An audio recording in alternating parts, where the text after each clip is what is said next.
Congratulations! Congratulations, Erica Slezak. On March 17th, Erica Slezak celebrated her 40th anniversary as Victoria Lord Davidson on One Life to Live. Here's to you, Erica.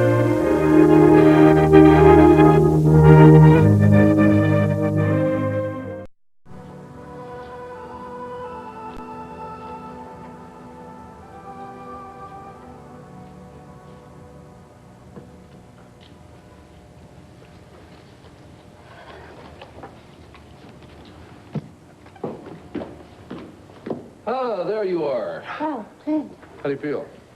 Oh, a bit stronger, thanks. I'm sure I have the strength for everything, except I'm not sure about facing Cord and his anger. Clint, I heard the phone ring a minute ago. Was it Vicki? No, Vicki hasn't called yet. I phoned Landfair, found out she hasn't come home. I even called a hotel in New York to make sure she got the message. Well, she didn't get along with Tina all that well, but what about the children? Kevin and Joey cornered me this morning before going to school. They figure you're hiding something because their mama has not been in touch with them.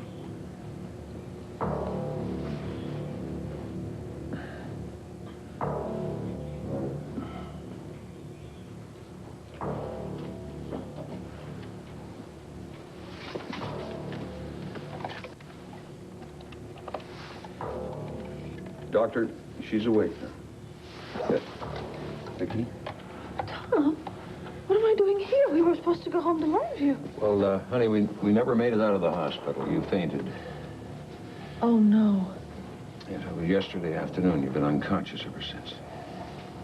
Oh, my God, what does that mean? Well, I don't know, but the doctor should... Here it is.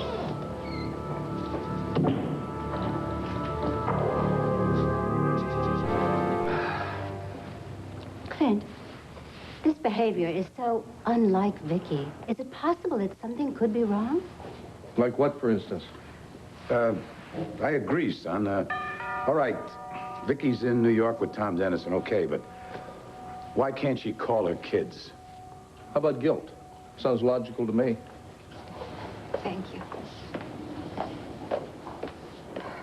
Hello, everybody. Oh, Wanda. Oh, Good Wanda. to see you. Thanks for coming. Oh, of course. Hello, Wanda. Hi. How are you feeling?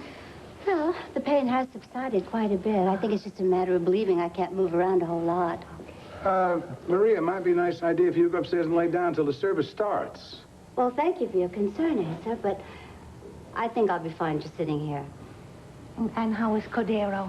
I wanted to call him, but I really didn't know what to say. Oh, come on. Cord is young and strong. He'll have his life fitted back in place soon, right, Maria?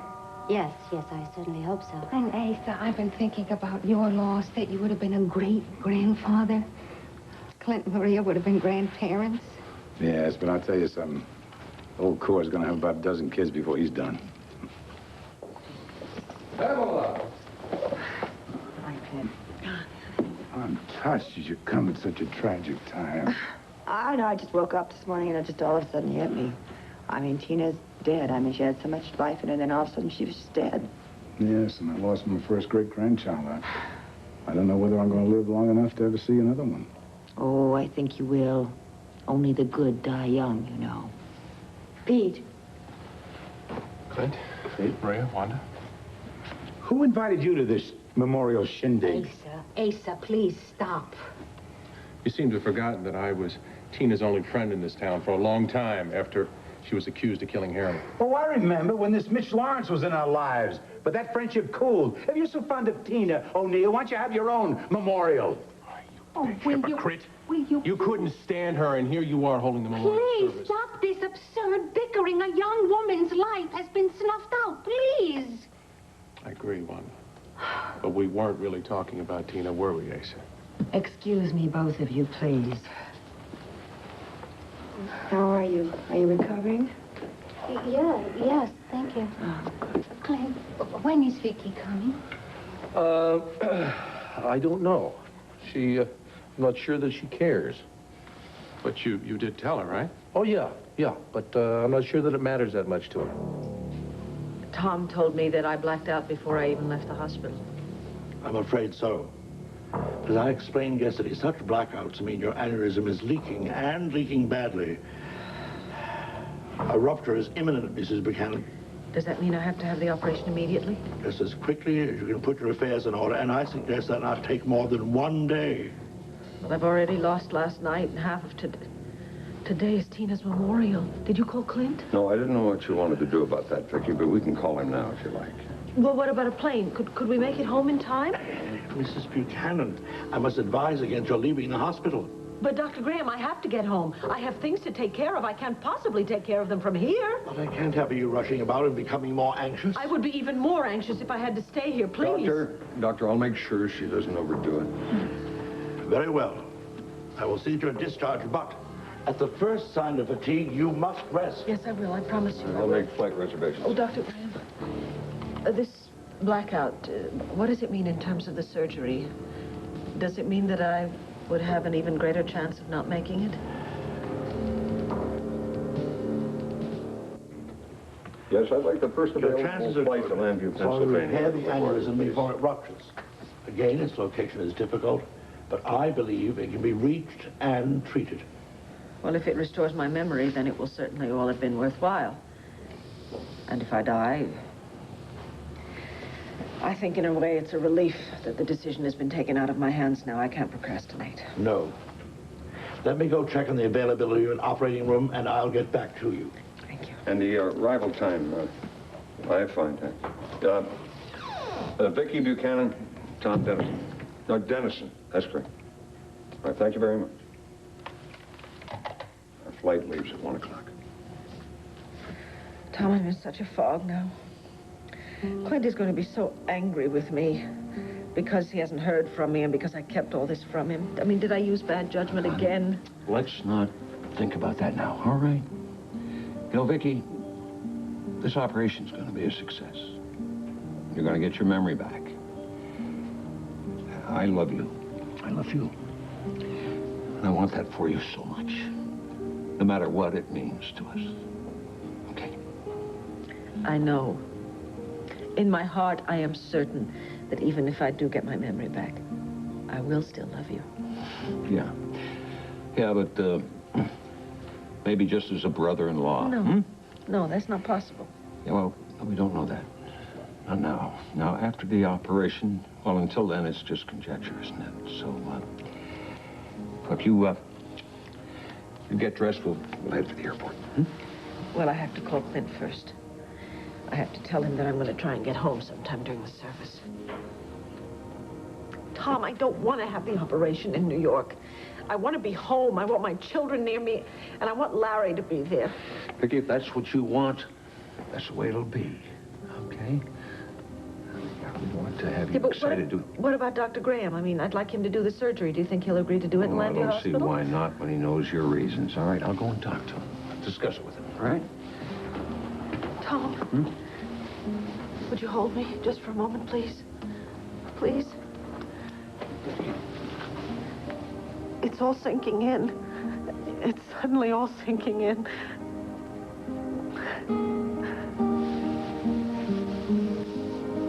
I can't talk to you now, Sam. Just stall until I get back to you. Yeah, probably a couple of hours. Right. Excuse me, I'm going to have to get Nigel to take the phones off the hooks. Too much going on around here. You were saying about Kate? I was just saying that I'm a little bit worried about her because she's got such guilt thinking that Tina and the baby would be alive right now if she'd shot her brother down in cold blood. Cord, that could be harder for her to live with than Tina's death. Yeah, well, you and I both realize that, but she's having some trouble with it. She cares a lot about you, Cord. Cordero.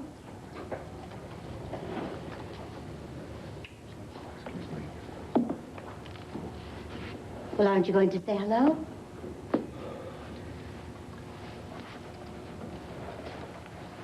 Hi, Ma. How you feeling? I'm okay. How are you? I'll manage. I'm feeling a little numb right now, and I'm not sure that that's too bad. Are you still so angry with Look, me? Ma, don't even start this conversation, because believe me, you don't want any part of it. I think it'd be a real good idea if you and I said as little as possible to each other today. Excuse me. Cord. Wanda, hi. Mm-hmm. Oh. Thanks for coming. Oh, It's good to see you again. I'm sorry it's under such awful circumstances. How are you feeling? I'm hanging in there. Okay. Cord? Oh, Pamela. I'm sorry, really, I am. Oh, thanks for coming. That's okay. Pete? Pete? Cord? Thanks. I don't know. I guess we could get started here pretty soon. I don't know who else is coming. Well, Dorian and Rafe and Delilah said they were going to show up. Thank you. Hello, everyone. I'm sorry. I hope I haven't kept you waiting. No, Well, not at all. goodness, don't you look like springtime? I thought Tina would like this dress. Believe me, my heart is wearing black. Thanks for coming by. I really wish I'd had a chance to talk to you earlier about Tina's pregnancy. So do I. Is this the right place?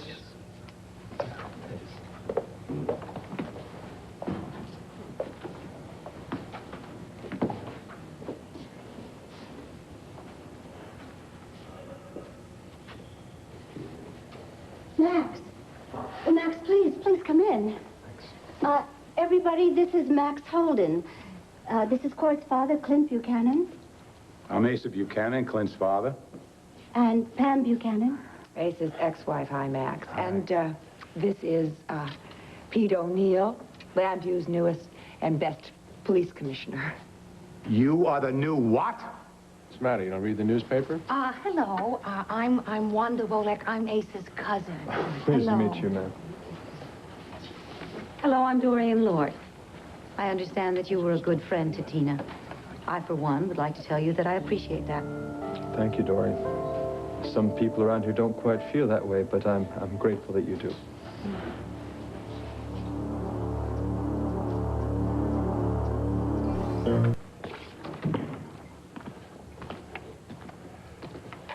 You talked to Clint? No, I cannot get through to him. The phone's either off the hook or is just constantly busy. Well, we'll try to call him from the airport, all I right? mean, what is everyone going to think, my not showing up for this service with no explanation? Don't worry about it. They'll find out soon. What did Dr. Graham say? So it's all right. He can arrange his schedule to operate on you in Lambview. He's going to be talking to Larry this afternoon. That's good. I'm glad.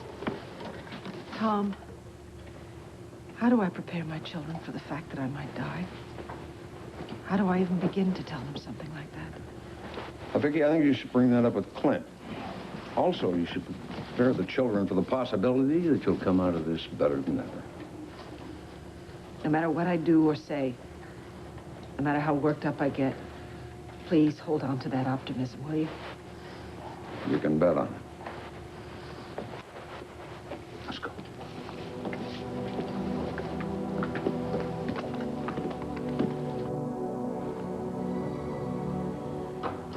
And we beseech you, Heavenly Father, to embrace Tina and life sheltered within her, so they might both be granted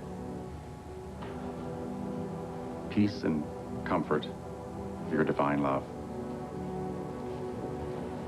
Cord, I believe you wanted to say a few words. Yeah.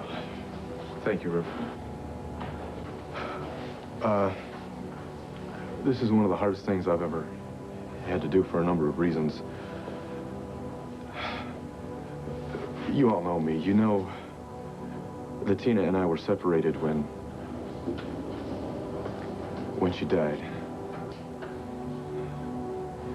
See, we had these problems, and we thought they were so big that there was no way we could work our way out of them. At the time, we weren't even talking. Maybe it might even be truer to say that I wasn't talking to her. But through all of this, she kept right on loving me and hoping for some kind of reconciliation because she knew that she was carrying our child. I doubted her for a while, and I'm sure some of you know that. And I'm sure it would be real fair to say that I was the one who ran her out of town when she finally left.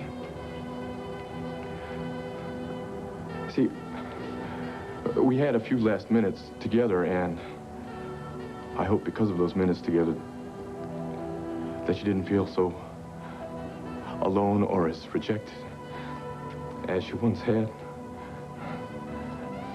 I'm sorry, I didn't want to talk about the end. I wanted to talk about the beginning when I first met Tina, when we fell in love. See, there was really so much more joy that she brought to my life than pain. This pain that I was feeling that I didn't know then was just the pain from growing up. And that's something I might not have been able to do had not Tina been part of my life, such an important part of it.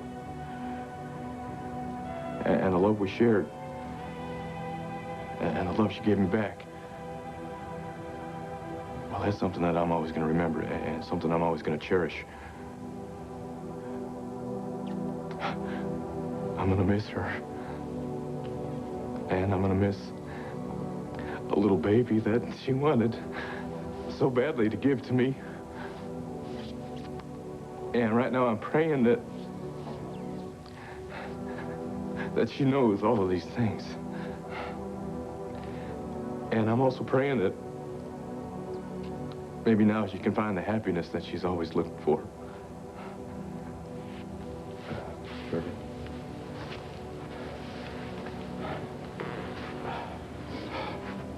Would anyone else care to speak?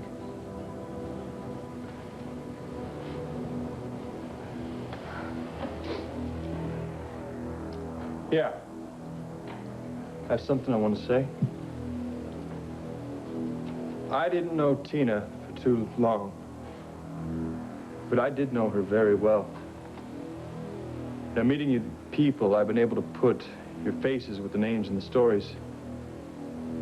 I see a lot of sadness in this room, a lot of tears. I just hope Tina sees it.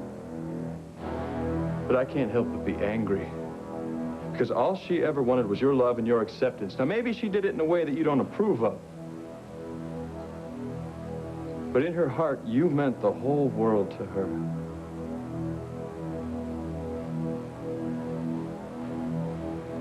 I see a lot of money in this room. Would it have been such a big deal to let her have a share? The only way you could take her love is on your own terms. It's just a shame.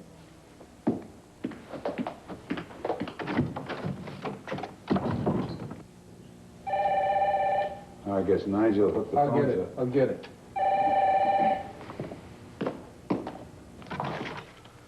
Yes? Clint, it's me. Vicki? Yes, I'm at the airport. I'm on my way home. Why bother? The service is almost over. Oh, dear. I'm very sorry. Please tell Cord I'm sorry and give him my love and my apologies, but I have a very good reason. I can't wait to hear it. Neither can the kids. Don't rush on our account. Clint, please. You'll understand when we talk, all right? Right. I have to go. I have to go. My plane is leaving. Right.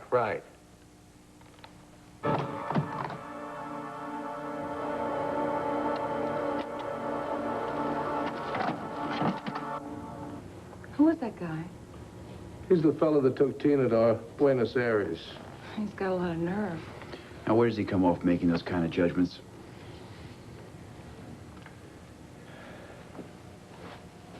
How you doing, boy? Please. I know you're hurting. I'm hurting for you. Like it or not, I'm your granddaddy. I don't think it's the time to push people away, Cord. Yeah, well, I'm starting to make a real habit about doing things like that. Pushing people away from me because of their past mistakes. You know, time and time again, Tina told me that I should take that money from you because it was my birthright, something that I deserved. Tell you what, why don't you give me some advice, Granddaddy, for the first time in my life? Think I did something real honorable in doing that, huh? Excuse us, Asa, please. Cord, I can't stand it any longer. I have to hold you, Cord. Don't bother, Mom. Cord, please. Don't. Cord, I love you so much. Please, if I made a mistake, I'm sorry. You know that I only did it because I wanted to help you. You knew all along that Tina was pregnant, Ma. I know it, and you know it. And I will never forgive you for that. You hear me? Never. Cord. Cord, please.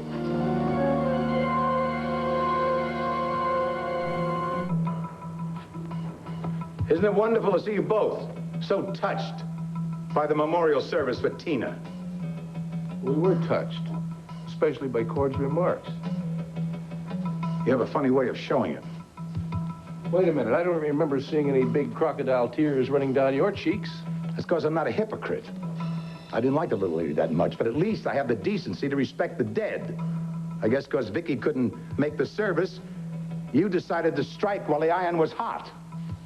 Back off. All this talk about how weak you are from a bullet wound must be exaggerated. You're sure as hell strong enough to jump all over my son, Clint. Oh, I said back off. Clint, it's all right. I can deal with him. You shouldn't have to. Oh, yes, I do. I think an explanation is in order.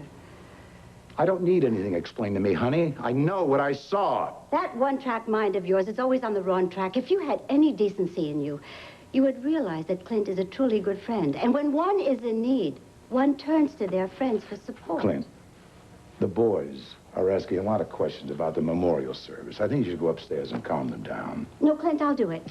I think this needs a woman's touch. They need their father, not you, Maria. They don't even know you. Wrong again, Asa. I have spent a lot of time with Kevin and Joey, and we've gotten to know each other much better. Now, I can quiet them down if I'm just honest with them. You don't know what the hell honest is. Paul! Listen to me, if your house isn't big enough for all of us, I can take my kids and move someplace else. Where, to Maria? Wouldn't she just love that, huh?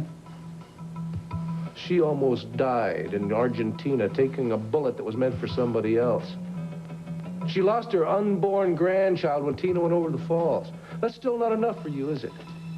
You're not going to rest until you have destroyed her completely.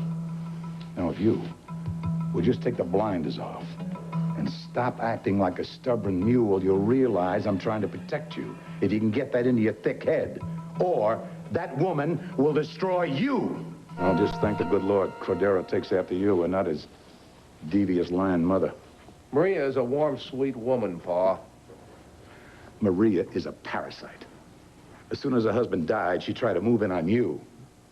And I'll tell you something else. As soon as the problem started with you and Vicki, she used every opportunity to make it worse for the two of you. Vicki managed to do most of that by herself, with just a little bit of help from Tom Dennison. All right, think back a couple of months ago, huh? The custody hearing. Maria, on that stand, lied that Vicki said she didn't want her kids.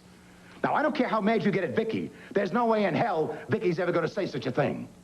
Vicki said a lot of things out of anger. So did I. Well, I'm going to tell you something. Maria perjured herself in a court of law to drive a wedge between you and Vicki. The whole town realizes it. When the hell are you going to face the truth about her? I know the truth. Those big brown eyes, I mean, you just do whatever she wants. I'm going to tell you something right now, Clint. You better start thinking with your brains and not with you-know-what. Pa, I think we have long since passed the point when you can give me romantic advice. Those kids are my grandchildren. I love them more than anything. Now, if you start falling for Maria's tricks, those children are going to suffer. I am warning you, Clint. I will not let that happen. I've heard those words before, Pa. I've heard that before, back in Cherokee County, Texas, when I first met Maria, when we were teenagers, when we first fell in love. The one big mistake of my life. All right. Of all the crooks in the Southwest, I had to pick one whose daughter was a tramp. Maria was not a tramp. She was pure and she was innocent. But she was Mexican. That's been your whole problem, isn't it, Pa? Asa Buchanan's son fell in love with a Mexican girl. And he would have married her if you hadn't bribed her mother to take her out of the county. I did that for your own good. I didn't even know she was pregnant with my baby. You stole from me. You robbed me of 20 years, the first 20 years of my son's life. And you have the nerve to stand here and tell me you did it for my own good? I never needed your protection then. I damn sure don't need it now. And Maria and her mother away had nothing to do because they were Mexican and you know it. You were too young to be tied down with a wife and a kid. No! I was old enough to make my own decisions then, and I'm damn sure old enough to make them now. Damn it, Clint, this family is falling apart, and I have an obligation to do whatever I can to stop that. Well, why don't you offer Maria a fistful of pesos? Maybe she'll just drift on out of town. I'll tell you something. If she would accept it, I sure as hell offer it. But she wants you, and then your family. Not let her. Stop encouraging her to spend more time with the kids. She'll become entrenched here. Vicki is gallivanting around the Big Apple with Tom Dennison. She is the one who turned her back on this family. She's the one tearing this family apart, not me. It is not Vicki's fault she's got amnesia. She's doing everything in her power to get her memory back. That's why she's in New York. She went to New York to be with Tom Dennison. Then do something about it. Why not fight for your wife instead of letting Dennison get the upper hand? I'm not letting Dennison do anything. He bulldozed his way into her life, and that's exactly the way she wants it. You could have gone to New York with her. I noticed you didn't think twice about jumping in my plane. Taking off for Buenos Aires when Maria called. Wait a minute. I offered to go to New York with Vicki. She told me to stay here with the kids. And Maria was very close to death. I couldn't just turn my back on her. And besides that, I was also worried about Cord. Your son is fine now. Start thinking about getting your wife back. What the hell do you expect me to do? What do you expect me to do? I have begged Vicki. I have pleaded with her till I am blue in the face to give our marriage a chance. You know what I get in return? A kick in the teeth. Well, enough is enough, Pa. There's nothing else I can do. There sure as hell is. For starters, send Maria back to the Burning Inn. Stop encouraging her to depend on you. She's well enough, and it'll help the entire family.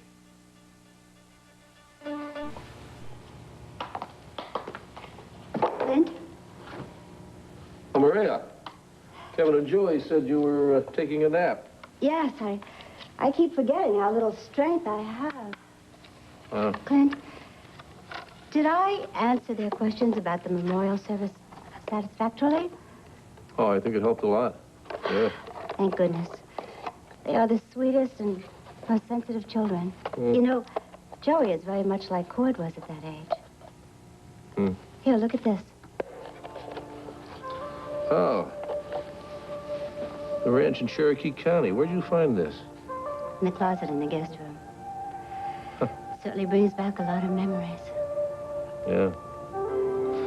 You know where I was when this was taken? Right over there behind that big oak tree. Do you remember the lovely woods behind the old cookhouse? That's where I was, where we were the first time I told you I loved you. That's probably where Cord was conceived.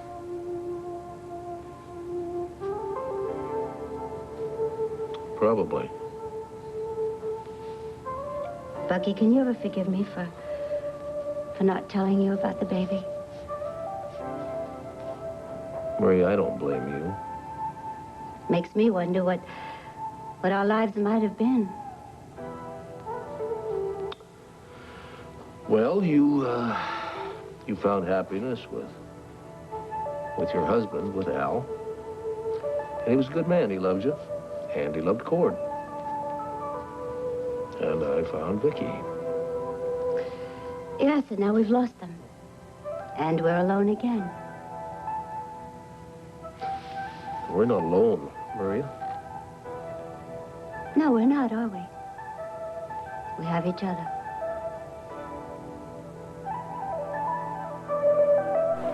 Can you remember how we used to talk for hours and how we shared everything with each other? Yeah, we were going to solve all the problems of the world, weren't we? Oh, Bucky, don't shut me out anymore.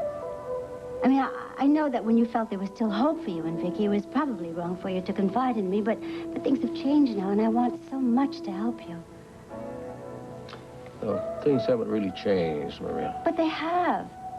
Now, you have got to accept the fact that your wife has fallen for another man. I mean, if that letter to Tom didn't draw you a clear picture on her feelings, well, certainly this fling in New York with him has. All right, Maria, I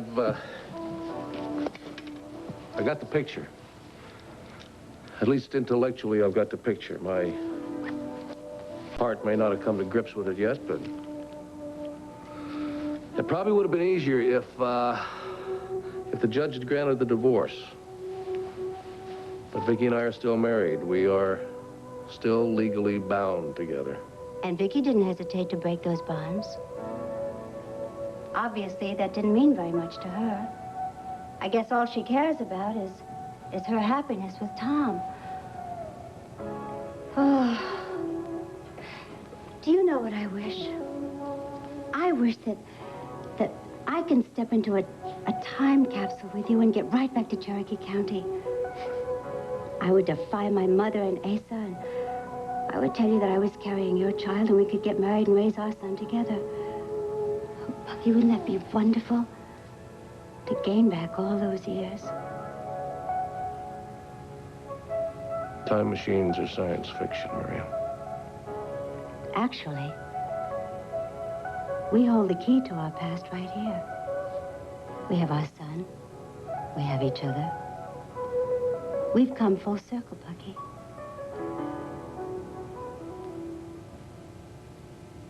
I mean, the difference is that I'm not as young and pretty as I used to be.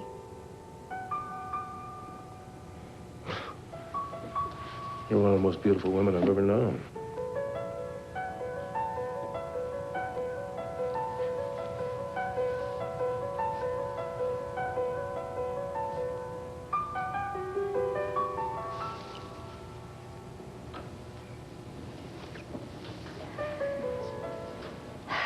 It's all right. I know that you need time to sort out your feelings. That's okay, I understand. But there's no rush, because I'll always be here for you, Bucky.